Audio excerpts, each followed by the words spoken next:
Wila, Mheshimiwa Abubakar Asenga jiandae. Kushukuru sana Mheshimiwa Mwenyekiti kwa nafasi hii. Na mimi nipate kuchangia hoja iliyopo mbele yetu, hoja ya ofisi ya makamu wa rais. Mheshimiwa Mwenyekiti, tumie fursa hii na mimi niungane na wenzangu nimpongeze sana Rais Daktari Samia Suluhu Hassan kwa kuwa champion wa utunzaji wa mazingira ndani ya nchi yetu, nje ya mipaka ya nchi yetu, nje ya mipaka ya Afrika na ndani ya dunia. Mheshimiwa Mwenyekiti, hoja ya NEMC kuwa mamlaka kamili ni hoja ya kumsaidia champion huyu Daktari Samia Suluhu Hassan katika kutekeleza majukumu yake ya kuendelea kuitumikia nchi yetu katika kuyatunza mazingira ili nayo yatutunze. Mheshimiwa Mwenyekiti, mwaka 1983 nchi yetu ilikuwa na chombo cha ushauri kwa serikali na wadau kuhusu masuala ya mazingira.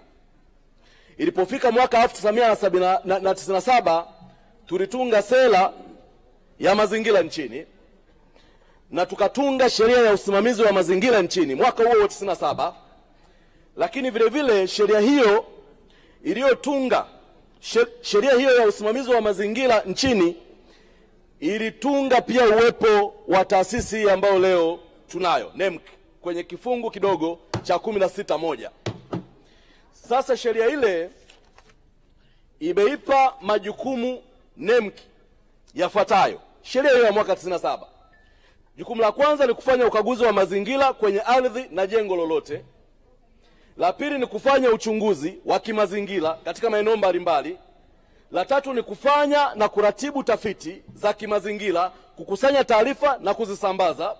Lakini vile vile kupitia taarifa ya tathmini ya athari za kimazingira. Na mwisho hapo chini ukisoma hiyo sheria kuna kubainisha miradi au programu gani ziingie katika kukaguliwa masuala ya kimazingira. Sasa ukiangalia nature ya majukumu haya ya sheria ile ya mwaka 97 utagundua kwamba changamoto za leo za kimazingira ni nyingi sana na zina wigo mpana sana kuliko majukumu haya ambayo NEMC tumeupa. Sheria ile ya mwaka 97 imegatua mamlaka ya kiutendaji na usimamizi wa mazingira katika makundi yafuatayo.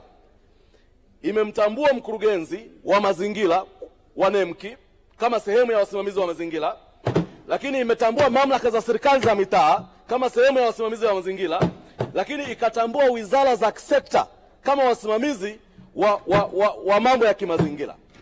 Sheria hii kwenye hizi wizara za sekta ni pamoja na taasisi kama vile TASAC, TPA, Deep Sea Fishing Authority, DSFA pamoja na mamlaka za bonde ambazo ziko chini ya wizara ya maji. Wote hawa wamepewa dhamana na sheria hiyo ya kusimamia mazingira. Mapungufu ya sheria ile ya mwaka 97 ni kwamba sheria hii haikutoa mamlaka kwa chombo chochote kuwa msimamizi wa jumla wa masuala ya mazingira nchini. Hapo ndio shida inapoanzia, kwamba una sheria ambayo imetapanya mamlaka ya usimamizi wa mazingira, halafu imeacha hivyo hivyo, haijatoa mamlaka kwa chombo kimoja cha kuwa supervise wote wengine ambao wanadili na mazingira. Hilo gap ni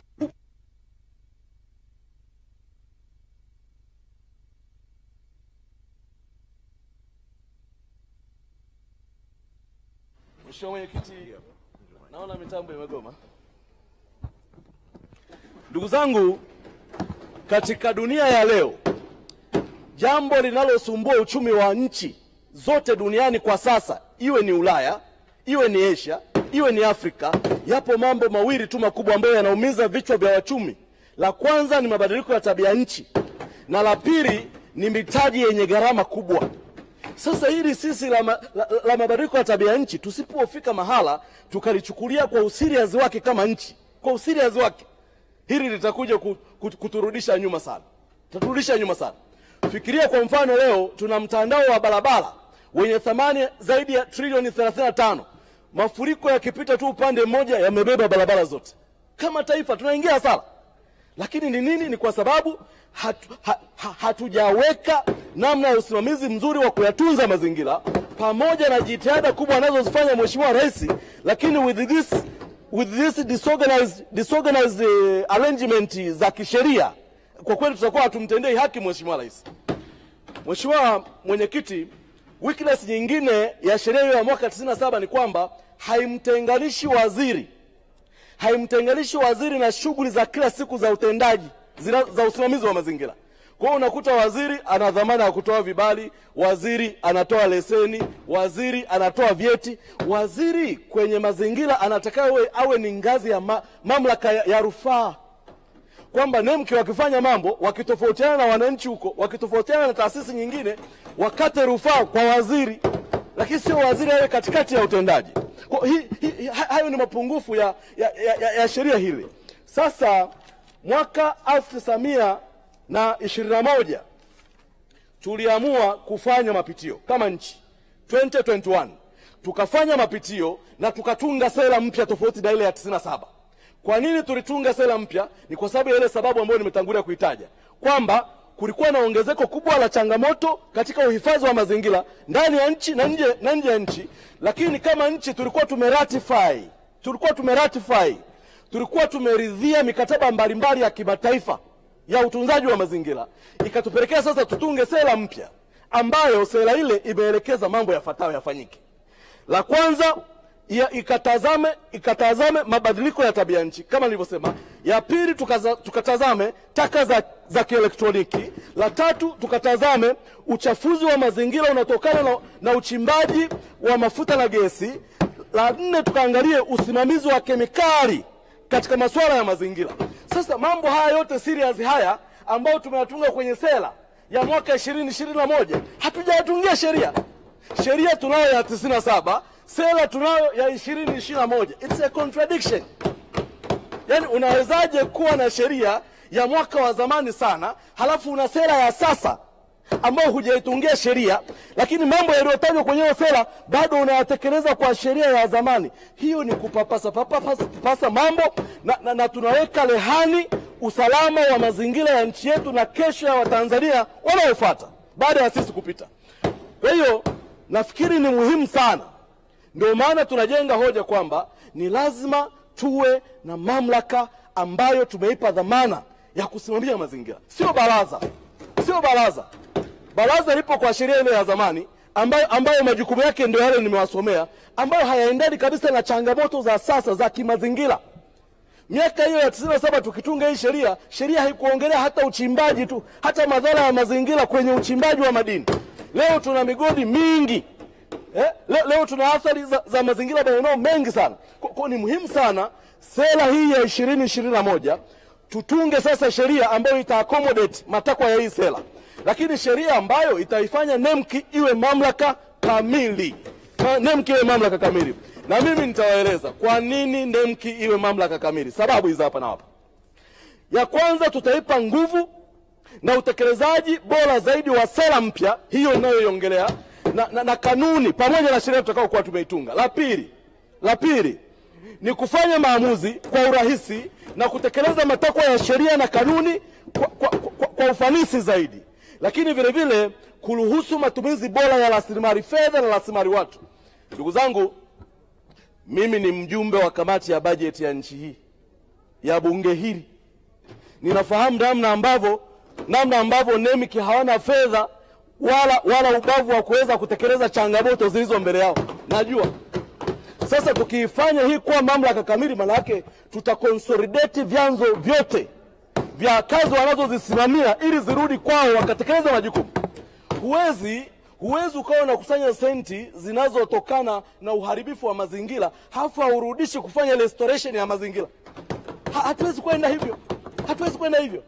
Ikiwa mamlaka, maana yake tutaainisha na sources zake kwenye sheria itakayoanzisha hiyo mamlaka.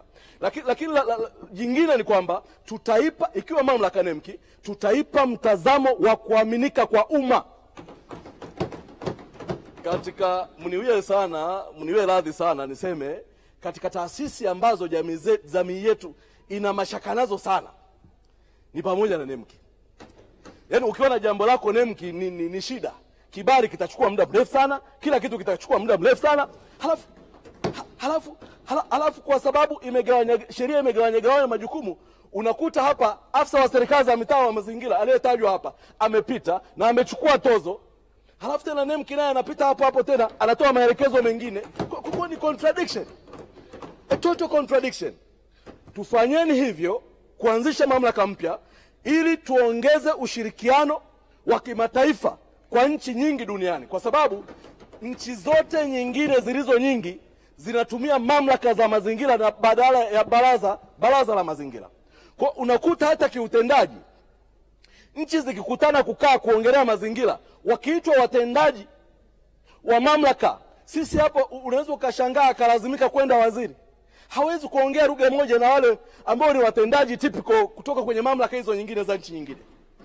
Kwa ndugu zangu, ninashauri tufanye hivyo ili pia mamlaka itaongeza wigo mpana zaidi wa majukumu, ikijumuisha uangalizi na tathmini ya kina ya athari za mazingira, lakini vile vile udhibiti wa uchafuzi wa mazingira, lakini utekelezaji wa mipango endelevu.